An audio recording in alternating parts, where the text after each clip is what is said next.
उत्तर प्रदेश की आजमगढ़ लोकसभा सीट से भारतीय जनता पार्टी के सांसद और भोजपुरी अभिनेता दिनेश लाल यादव यानी कि निरहुआ ने मंगलवार को लोकसभा में भोजपुरी को संविधान की 8वीं अनुसूची में शामिल किए जाने की मांग रखी। निरहुआ अपने पहले ही भाषण में छा गए। उन्होंने भोजपुरी का मामला उठाकर भोजपुरी भाषियों के मन की मुराद पूरी कर दी।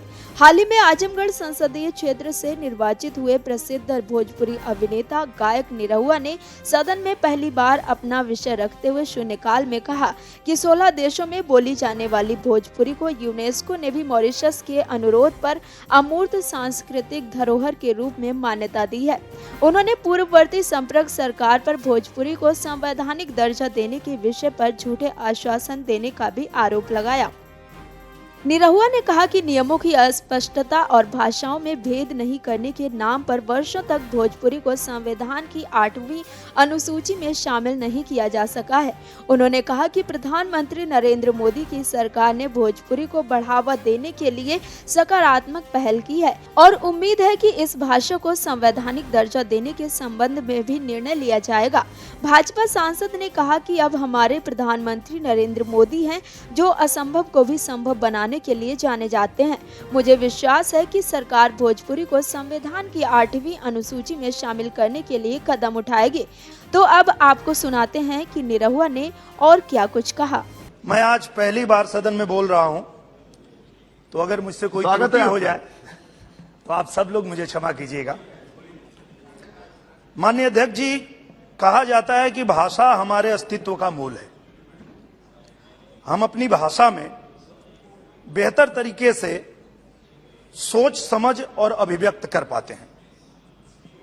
महात्मा गांधी जी ने भी मातृभाषा के प्रति कृतज्ञ होने की बात कही है। इसी भावना के साथ पिछले 5 दशक से करोड़ों भोजपुरी भाषी एक आस लगाए बैठे हैं कि भोजपुरी को संवैधानिक दर्जा मिले, उसे संविधान की 8वीं अनुसूची में शामिल किया जाए। लेकिन भोजपुरी का इंतजार खत्म नहीं हो रहा है। कभी तो भाषा के भेद का पाठ पढ़ाकर, तो कभी नियमों की अस्पष्टता का हवाला देकर भोजपुरी भाषियों की मांग पूरी नहीं होने दी गई। अध्यक्ष जी, भारत से अलग मॉरिशस की पहल पर यूनेस्को ने भोजपुरी संस्कृति के गीत गौनई को सांस्कृतिक विरासत का दर्जा दिया, लेकिन पहले के केंद्र की सरकारों ने कभी कोई ठोस प्रयास नहीं किया। मोदी जी की सरकार ने सकारात्मक पहल करते हुए केंद्रीय संस्कृति मंत्रालय ने भोजपुरी फिल्म समारोह का आयोजन किया, जिसके लिए मोदी सरकार जी का करोड़ों भोजपुरी भाषी हृदय से धन्यवाद करते हैं। सभी जानते हैं कि भोजपुरी भाषा की यह लड़ाई 1967 से जारी है। 1960 में पहली बार इसके लिए बिल लाया गया।